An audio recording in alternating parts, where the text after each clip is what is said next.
Uma certa época, você vê, para passarela, por exemplo, foram escolhidas mulheres muito magras, longevas, para poder mostrar a roupa e não o corpo.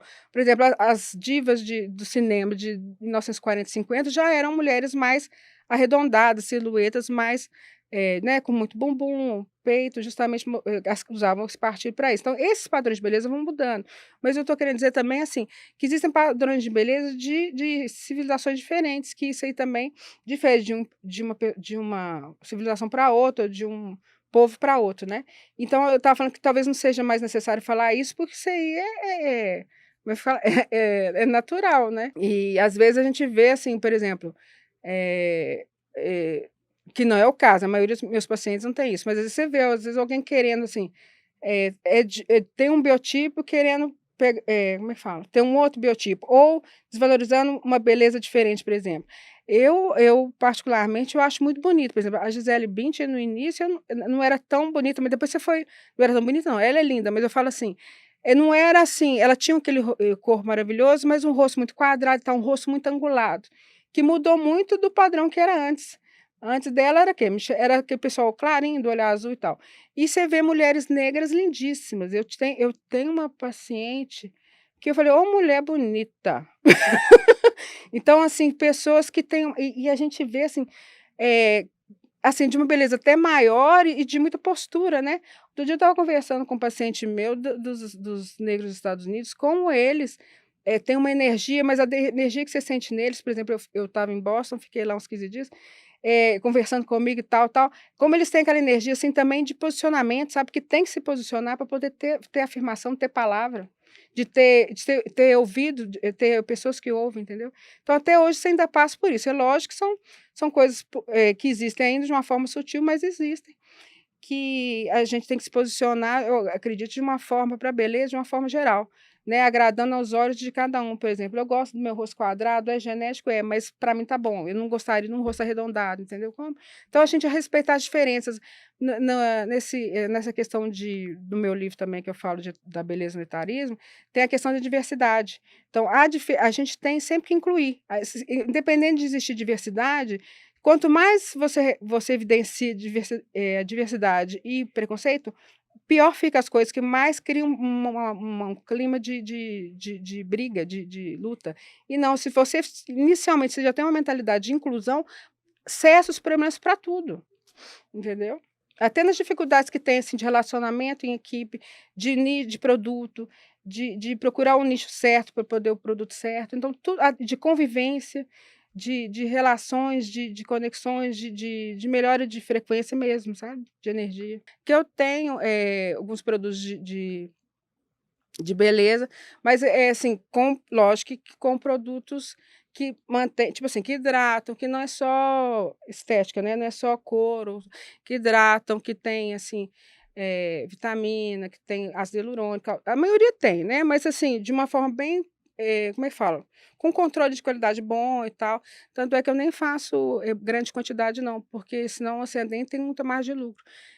Justamente para poder ter um grau de saúde melhor, principalmente que eu trabalho com harmonização. Então, como eu trabalho com face, né, e assim, até meu trabalho de harmonização, é um trabalho que não é muito. O meu trabalho, assim, eu vou mais pelo natural mesmo, eu olho as características genéticas, eu olho as características anatômicas e tento causar o rejuvenescimento.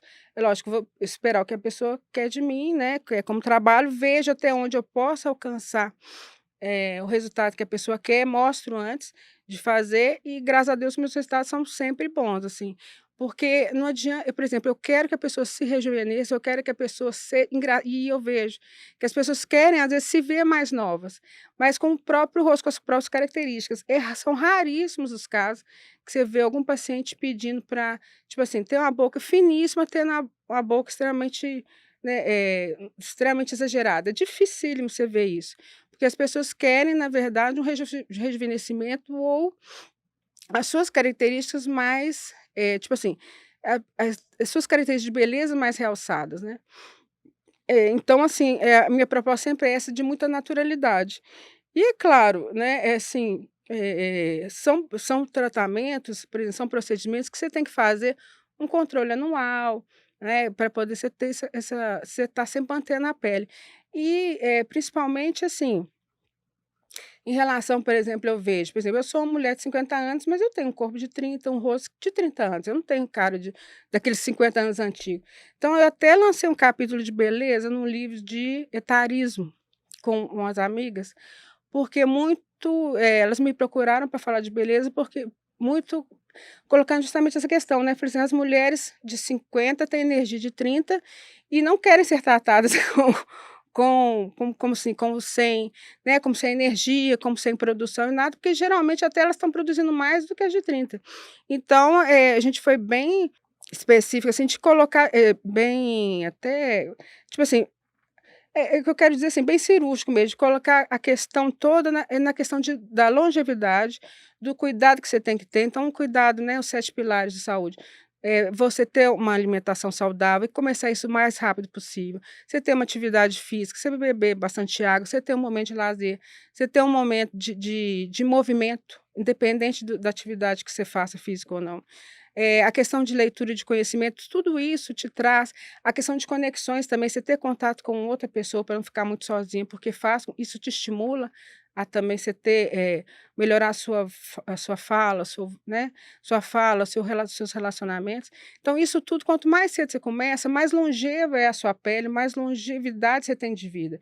Então, eu vejo assim que, por exemplo, eu tenho professoras de 60 anos que elas parecem mulheres de 40 fisicamente, mas também muito ativas e trabalhando. Então, assim, a longevidade da brasileira, ela aumentou muito. E eu me vejo chegar aos 100 anos, com certeza, e 100 anos trabalhando. Mas trabalhando, que eu digo assim, tendo alguma atividade, né, que me gere cognição, relacionamento, conexão, tudo que um ser humano precisa para ter uma vida saudável, que você merece e que você tem que desfrutar, né? É o desfrute que a gente fala. Então, a questão da beleza hoje, do cuidado, está mais ligada à longevidade também e à qualidade de vida, e toda pessoa, principalmente depois dos 30, 40, 50, você vai procurar ter. As pessoas são mais seletivas, têm um nível de exigência maior, qualquer aspecto, seja no que você quer de produto para você comprar ou para morar, o que for. Então, assim, é nessa busca. Então, mudar mesmo, melhorar a cultura, porque, por exemplo, no exterior não existe isso. Quanto mais experiência você tem, mais você é valorizado. Então, é isso que a gente tem que mudar no Brasil também. As pessoas têm que ter uma visão diferente, ou se não tem, respeitar. Porque uma coisa é você ter uma opinião com 20 anos, outra coisa é você ter uma opinião com 70 anos, que já passou por uma história inteira que te muda, que te molda, que te faz valorizar o que tem que ser valorizado, que faz priorizar o que tem que ser priorizado. Então, eu acho uma visão muito limitada. Por exemplo, a gente não vai ter, por exemplo, como é que fala? Eu não tenho realmente preconceito com nada na vida. E também, da mesma forma, eu não quero que ninguém tenha comigo. E que eu acho que isso faz com que a gente também tenha relacionamentos melhores, profundidades, pessoas assim mais bem posicionadas, com a identidade melhor. A gente mesmo acaba ajudando a outra pessoa, aceitando a que a pessoa se construa a sua identidade de uma forma melhor, né? Como a gente também tem que ser respeitada na nossa. Então, eu acho que você vê mulheres lindas, Letícia Spiller, eu lembrei das Paquitas aqui, que ela já deve estar com essa faixa de 45, 50, mas, assim, outras tantas que falam assim, gente, a pessoa para na rua e fala assim, nossa, que mulher bonita, até para a idade tá bem. Não existe isso. Você não vai ser olhado como uma carne, né. Você tem que ser respeitado e vista como uma pessoa. A bagagem que você tem, de vida, o que você passa, o valor que você adquire à medida que você tem experiência, tá acima do normal, é sobrenatural. E é justamente com essa qualidade de pessoas que têm mais experiência que você consegue fazer evoluir na cultura, tipo assim, formar cultura, né, ser referência, ser modelo, dali você ter parâmetros para poder cada vez mais melhorar a qualidade de vida, como a gente tem com tecnologia, na saúde também, quantos aparelhos laser você tem de resultado hoje que vai melhorar uma cicatrização cirúrgica, uma qualquer doença, ou até, por exemplo, o pessoal tem falado do ozônio, mas o ozônio é ótimo. Água alcalinizada é ótimo, tudo que for bom para poder melhorar a nossa qualidade de vida tem que ser, né, valorizado como justamente para nos dar essa longevidade. Então, assim, o brasileiro também tem que pensar que agora ele não vai que a pessoa não morre com 30, não morre com 40, ela vai até 100 e ela produzir o direito de cada um produzir o que quiser, quando quiser, até onde quiser. né? O se é relevante, se é comprável, não depende de cada um, mas o direito é do cidadão, de cada pessoa. Mas esse assunto de etarismo é muito importante, porque assim, é pouco tocado, porque geralmente acaba sendo polêmica, né? Ou descartado, assim, dependendo do que se vende, né, no mercado. Então, assim, ampliar a visão de mercado também, que você tem nicho para tudo, né? E a qualidade de vida é para qualquer um. Eu vejo depois de um certo período que você tem um certo nível de vida, o que que você vai buscar? Deus e saúde. Então, assim, você quer saúde para quê? Para ver seus filhos crescer, fazerem, formarem as suas famílias. Você quer saúde para você ter movimento e conseguir fazer suas atividades bem. Você quer saúde para quê? Para você ter, você se posicionar, você ter condição de estar vivendo da forma mais plena possível, né? Deve ser muito triste a pessoa ter que precisar de outro, por exemplo, para poder se deslocar. Então, acho que isso aí, que, né, tudo que traz independência, saúde, equilíbrio, eu acho que é uma fonte rica de produtos também.